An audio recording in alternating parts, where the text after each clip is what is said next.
चलिए अब हमारे साथ पाइपर सरिका के फाउंडर और फंड मैनेजर अभय अग्रवाल जुड़े हैं, उनसे बात करते हैं। अभय जी, गुड आफ्टरनून। अभय जी बताइए, इस समय सबसे पहले तो आपको happy new year. I think इस साल की हमारी पहली कॉन्वर्सेशन है, हालांकि 6 तारीख हो चुकी है। ये साल आप होपफुल हैं क्या मार्केट को लेकर? गुड आफ्टरनून अनुज, आपको भी बहुत बहुत नए साल की शुभकामनाएं। और जी डेफिनेटली मैं इस साल काफ़ी होपफुल हूँ बिकॉज दो चीज़ों की वजह से। एक तो पिछले साल हमने देखा कंसोलिडेशन ब्रॉडर मार्केट में। निफ्टी था, पॉजिटिव परफॉर्मेंस थी, पर आप ब्रॉडर मार्केट में जाएं, स्मॉल कैप मिड कैप में, तो एक बहुत पूरे साल का कंसोलिडेशन देखा। और ऐसे इन्वायरमेंट में जहाँ पे अर्निंग्स क्वालिटी इंप्रूव हुई है, मैक्रोज इंप्रूव हुए हैं, कंजम्पशन पे फोकस था सरकार का, उसका लास्ट क्वार्टर में पूरा इम्पैक्ट दिखा हमें। तो आई थिंक दिस ईयर मेरा एक्सपेक्टेशन है कि जो करंट ईयर है ये होगा year of mid and small caps. अभी ये लास्ट ईयर की अंडर परफॉर्मेंस देख के लोगों का कॉन्फिडेंस थोड़ा हिला हुआ है, पार्टिसिपेशन भी बहुत लो है। पर पिछले 2-3 दिन में मैंने देखा जो वॉल्यूम्स वापस आ रहे हैं मिड और स्मॉल कैप्स में, वापस फिर से एक्यूमुलेशन स्टार्ट हो गया है, स्पेशली उन कंपनीज का जिनका क्लियर एक ग्रोथ गाइडेंस है। तो मुझे लगता है कि ये साल जो है मिड और स्मॉल कैप्स आउट परफॉर्म करेंगे। मिड और स्मॉल कैप आउट परफॉर्म करेंगे। कौन सी थीम आप बैक कर रहे हैं फिर मिड और स्मॉल कैप्स में? देखिए, एवरग्रीन थीम है। एक तो सबसे पहली वो है फार्मा की।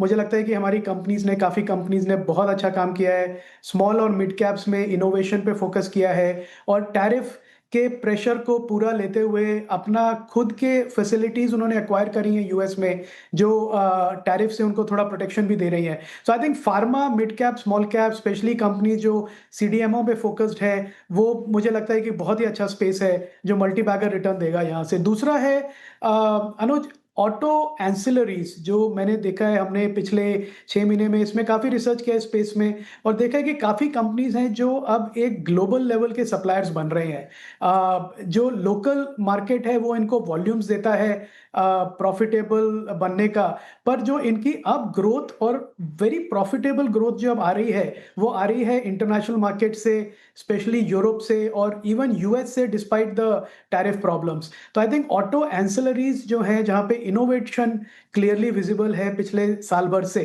वो कंपनीज मुझे लगता है कि अच्छा करेंगी। तीसरा जो है, एक सबसे बड़ी थीम जो अब प्ले आउट हो रही है, अभी रिसेंट डेटा भी देखा हमने पिछले 2-3 दिन में, वो है स्मॉल बैंक्स एंड एनबीएफसीज की।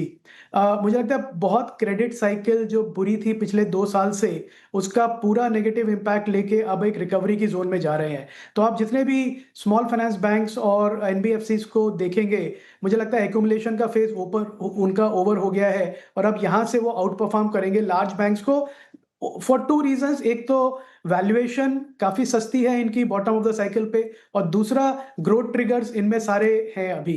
तो ये एक तीसरा स्पेस है जहां पे मुझे काफी अपॉर्चुनिटीज दिख रही हैं। ओके। अभय जी का आज जो फ्रेम है, अभय जी ये फ्रेम आपने खुद बनाया है क्या किसी ने बनाया था? नहीं, मेरे पीछे एक पेंटिंग है। वो पेंटिंग मैंने नहीं बनाई है, हाँ। पर मैंने समझदारी है कि हाँ। मैंने वो पेंटिंग खरीदी है।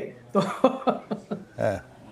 मैं कल अपनी बेटी को पढ़ा रहा था तो उसमें एक कविता थी, नहीं कविता नहीं थी, मतलब एक कहानी थी कि रंगों की लड़ाई, सारे रंग आपस में लड़ रहे थे।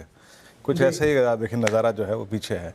अच्छा खैर, coming back to that, I think markets ये अभी इस वक्त जितने भी आपका ईएमएस सेगमेंट है ना, बहुत ही ज़्यादा पेन में है। मैं तो खैर शॉर्ट टर्म पर्सपेक्टिव से देखता हूँ, क्या शॉर्टिंग है। केन्स को देखिए आप, डिक्सन को देखिए, डिक्सन मल्टी ईयर लो। अबे जी जिसने पैसा कमाया, पैसा छूटता हुआ जब जाता है ना, बड़ा बुरा लगता है। मैंने आप देखिए डिक्सन कहाँ 18 का 11 हो गया, और अभी भी कोई सपोर्ट नहीं है। ईएमएस सेगमेंट में भले ही आपके मैं अभी आपका पीएमएस लॉगिन कर रहा था, हो नहीं पाया वो, मैं देख रहा था स्टॉक्स लेकिन देख नहीं पाया। आप लोगों ने क्या अप्रोच रखी है अगर आप थे इसमें कमिटेड पीएमएस में, ये ईएमएस सेगमेंट में?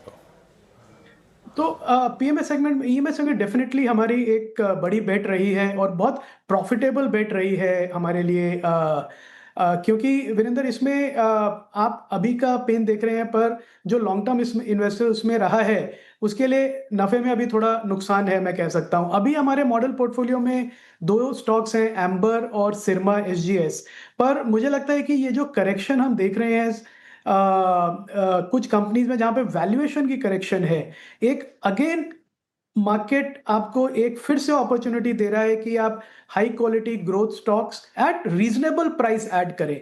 से क्या होता है कि अच्छी कंपनीज भी जो हैं वो इन्वेस्टर्स के लिए कई बार अच्छी इन्वेस्टमेंट अपॉर्चुनिटीज नहीं बन पाती हैं क्योंकि मार्केट उन्हें ओवर प्राइस कर देता है, और उससे क्या होता है कि आप अगले 3-4 साल की जो ग्रोथ है उसमें ऑलरेडी पे कर रहे हैं करंट मार्केट प्राइस पे। तो जो जिन प्राइसेस का आपने अभी उदाहरण दिया कंपनीज का और उनके प्राइसेस का टॉप प्राइसेस पे, वो डेफिनेटली महंगे थे, और फिर अब जब मार्केट का उनसे नुकसान देखा तो फिर प्राइसेस करेक्शन मोड में है अभी। पर मुझे लगता है कि ये इतनी बड़ी थीम है और मल्टी बैगर थीम है, मल्टी ईयर थीम है कि इसमें इन्वेस्टर्स को शॉर्ट टर्म करेक्शन से, short term profit booking, short term news based correction से डरना नहीं चाहिए, बल्कि रेगुलरली एलोकेट करते रहना चाहिए, ऑलमोस्ट लाइक अ सिप। क्योंकि यही जो कंपनीज हैं जो अभी हैं 5, 7, 8 हजार करोड़, 25 हजार करोड़ की मार्केट कैप की कंपनीज हैं, मुझे पूरा कॉन्फिडेंस है कि ये मल्टी बैगर्स बनेंगे अगले 3-4 साल में। कि मीनवाइल एक बार आईईएक्स लेकर आइए। अब आईईएक्स में लग चुका है अपर सर्किट, 10% का सर्किट लग चुका है। और जब सीएनबीसी आवाज़ ने ये सबसे पहले ये न्यूज़ आपको बताई थी कि वहाँ पर सीआरसी के लॉयर ने हिंट दिया है, ध्यान रखिएगा, हिंट दिया है, बार बार ये बात हुई है, अभी तक कोई ऑर्डर नहीं आया, लेकिन हिंट दिया है कि हम ये केस शायद वापस ले सकते हैं, हमें सीआरसी से इंस्ट्रक्शन की ज़रूरत है। क्योंकि अगर वो हो गया तो मेरे ख्याल से वहाँ से आईईएक्स की कॉल्स ट्रिपल हुई हैं श्रेया। इस लेवल पर हमने वो स्पॉटिंग की और जो बात की, और देखिए उससे पहले आपको याद होगा वोडाफोन आइडिया वाला मामले में भी सबसे पहले हम ही ने आपको इन्फॉर्मेशन दी थी। तो अगर आपको इस तरीके की जो एकदम सेंसिटिव वाले जो मामले हैं उसको सही सबसे पहले इन्फॉर्मेशन चाहिए, तो आपको सीएनबीसी आवाज़ के साथ ही जुड़ना है। मैं फिर कह रहा हूँ, अब तक कोर्ट की तरफ से कोई ऑर्डर नहीं आया है, अभी तक कोर्ट की तरफ से कोई ऑर्डर नहीं आया है। और अगर ये ऑर्डर वाकई में वापस लिया जाता है, अगर वाकई वापस लिया जाता है तो अब पता नहीं मुझे आईईएक्स वापस 211 तक जाएगा या नहीं जाएगा, लेकिन एक बार के लिए तो एटलीस्ट जितनी इसकी पिटाई हुई थी उसका आधा तो शायद रिक्लेम कर लेगा। लेकिन अभी के लिए फिलहाल 10% का सर्किट है। अभी मामले की सुनवाई जो शुक्रवार तक टली है, और अभी की जो बड़ी ब्रेकिंग न्यूज़ वो ये है कि सीआरसी के जो लॉयर हैं उन्होंने हिंट दिया है कि हम ये ऑर्डर ही वापस लेने को तैयार हैं। तो ये एक बड़ी खबर है। चलिए, उसका रिएक्शन बिल्कुल आईईएक्स पर 10% ऊपर, अब शानदार शार्प मूव। हालांकि एसएमजी को जोड़ेंगे इस पूरी खबर पर और उनसे डिटेल में बातचीत करेंगे कि आखिर कोर्ट में हुआ क्या, क्या बातचीत हुई, इस पे को जोड़ेंगे। लेकिन अभय अग्रवाल जी, गुड आफ्टरनून। और सर, ये ट्रेंड में क्या हुआ? आज Q3 अपडेट इतने खराब थे कि एकदम लोअर सर्किट लगा गया, और आपका व्यू क्या है इस पर फिलहाल? क्योंकि काफ़ी ज़्यादा इन्वेस्टर्स हैं जो सवालों के जवाब जानना चाह रहे हैं और फंसे हुए हैं। श्रेया, ये एक सेक्टर है जिसको हम ज़्यादा ट्रैक नहीं करते हैं, क्योंकि बिग बॉक्स, स्मॉल बॉक्स जो रिटेल है, वो एक सेक्टर है जिसमें हमने ज़्यादा पार्टिसिपेट नहीं किया, बिल्कुल ही पार्टिसिपेट नहीं किया। मुझे लगता है कि जो ई कॉमर्स का इमर्जिंग थ्रेट है, उसके सामने जो करंट इनकी वैल्यूएशंस हैं वो बहुत हाई है। और एक और उदाहरण है, जैसे वीरेंद्र भी बात कर रहे थे ईएमएस कंपनीज का, ये एक और उदाहरण है कि बहुत अच्छी कंपनी है, बहुत अच्छा मैनेजमेंट है, बैलेंस शीट स्ट्रांग है, ग्रोथ है, पर मार्केट उसको इतना ओवर प्राइस कर देता है कि थोड़ी भी बैड न्यूज़ पे आप एक सीवियर करेक्शन देखते हैं। तो अगर जो इन्वेस्टर्स की आप बात कर रहे हैं जो इसमें फंसे हुए हैं, अगर उन्हें कन्विक्शन है इसमें कि ठीक है, हमको मालूम है हमने क्यों ये लिया है, तो मैं कहूँगा कि उनको होल्ड करना चाहिए। Just because of news based price correction निकल जाए तो फिर आप हर समय चेज ही करते रहेंगे मार्केट को, कभी कन्विक्शन नहीं बना पाएंगे। हाँ, अभय जी, मैं आपसे 2 मिनट का समय चाहूँगा। जरा मैं हल्का सा, अगर आप देखें, वो जो कोर्ट की प्रोसीडिंग थी उसको समझने की कोशिश कर रहा हूँ। असीम मेरे सहयोगी इस वक्त मौजूद हैं जो इस पूरी हियरिंग में थे। असीम, 2-3 जो क्रिटिकल फैक्ट्स थे, मैं अभी प्राइस पर कोई टिप्पणी नहीं करूँगा, इस हियरिंग में आपको क्या सेंस हुआ? आई मीन, अभी भी पूरी की पूरी कहानी मझधार में थी, बट सीआरसी का आपको व्यू क्या नजर आया उसमें, जो उन्होंने पक्ष रखा आज कोर्ट में? देखिए, आईईएक्स के जो सीआरसी ने ऑर्डर दिया था उसको लेकर के आज एप्टल के अंदर सुनवाई हुई थी। सबसे पहले तो जो ट्राइब्यूनल है उसने एक बार फिर सीआरसी को फटकार लगाया, उनको कहा कि आप रेगुलेटर हैं, आपका काम रेगुलेशन बनाना है, हम ये उम्मीद करते हैं कि आप पूरी तरह से इंडिपेंडेंट होंगे, लेकिन आपने जो ऑर्डर बनाया उसके बीच में बहुत सारे जो आपके कर्मचारी हैं उन्होंने पैसे बनाए, तो हमको लगता है कि ये कहीं ना कहीं गलत हुआ है। और हमारे पास भले ही इसको ऑर्डर को क्रैश करने की पावर ना हो, लेकिन हम इंश्योर करेंगे कि कार्रवाई कार्रवाई हो इस मामले में, और आगे भी ऐसे ही एक मिसाल पेश करेगी कि इसके मामले में पूरी तरह से कोई कार्रवाई हो। तो उस वक्त सीआरसी के जो वकील है उन्होंने जवाब दिया कि हम इसको ऑर्डर के ऊपर विचार, ऑर्डर को वापस लेने के ऊपर विचार कर रहे हैं। हालांकि उनको जो अधिकारी हैं उनको ऑफिशियली इसके ऊपर उनसे स्टेटमेंट लेना पड़ेगा, उनसे इंस्ट्रक्शंस उनसे लेनी पड़ेगी। तो उन्होंने फ्राइडे तक का वक्त मांगा। उन्होंने कहा कि फ्राइडे तक हम इसके बारे में मैं चीज ये जानना चाहूंगा कि क्या हम ऑर्डर वापस ले रहे हैं। असीम सीआरसी एक रेगुलेटर है। मैं ये कह रहा हूं कि पर्चा लीक हो गया और बात दूसरी है ना, पर अल्टीमेटली परीक्षा तो होनी है ना। मेरा सवाल ये है।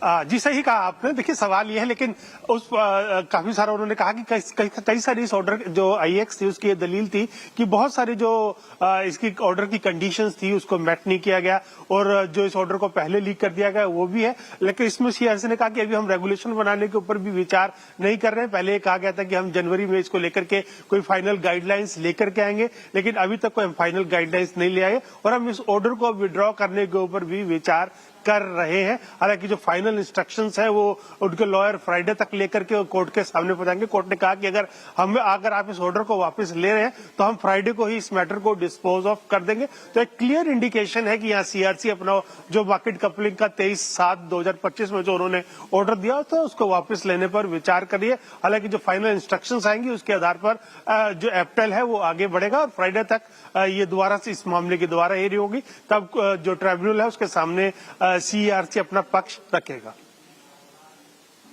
तो असीम, सबसे पहले तो आपने फिर से सबसे पहले न्यूज़ ब्रेक की, लेकिन क्या ये मान के चलें कि अब अगले 2 दिन में, फ्राइडे बोला ना आपने, फ्राइडे को भी मामला क्लियर हो जाएगा वन वे और द अदर?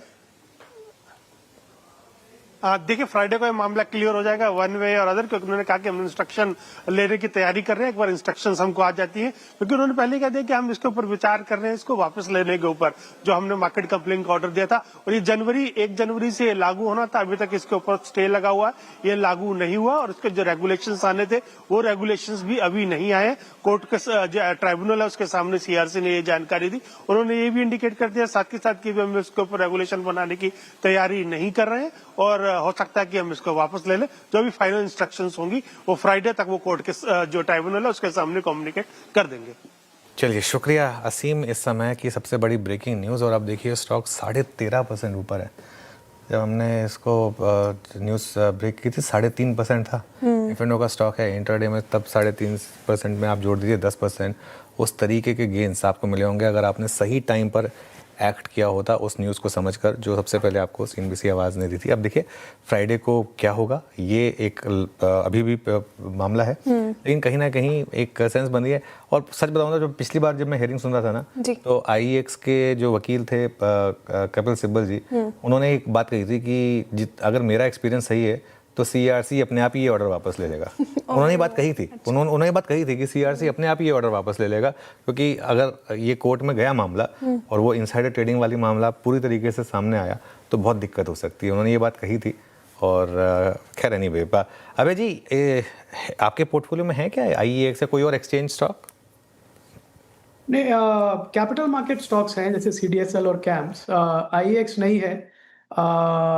पर अगेन ये आपको फिर से दर्शाता है कि कोई कंपनी है, बहुत अच्छी कंपनी है, अच्छे से मैनेज्ड है, चल रही है, कस्टमर की नीड मीट कर रही है, तो रेगुलेटरी रिस्क उसमें हमेशा रहते हैं, पर वो लास्ट नहीं करते हैं। जैसे आज आपने IEX की बात करी, तो एक क्लासिक एग्जांपल है कि बिजनेस जो इतना मोनोपोलिस्टिक हो जाता है कि सरकार के लिए भी फिर उसको चेंज करना बहुत मुश्किल है।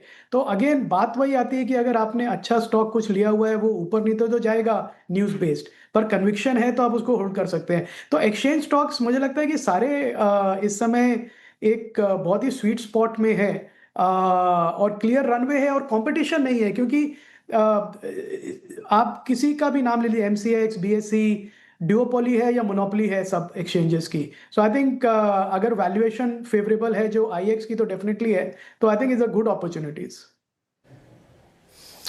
चलिए अभय जी, बहुत बहुत शुक्रिया, आप इस कार्यक्रम में शामिल हुए, सभी सेक्टर्स पर अपनी राय रखी आपने। आपसे थोड़ी बात कम हो पाई आज, लेकिन अगली बार उसको भी